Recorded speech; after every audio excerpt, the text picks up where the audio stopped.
In today's free photo editing tutorial, I'm going to show you why and how you can add noise to your pictures, images, or photos in Pixlr Online Free, completely for free. I just said that. Let's get right into it.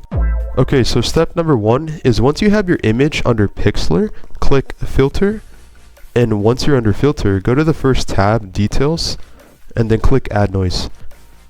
So if you move this to the right, the amount increases.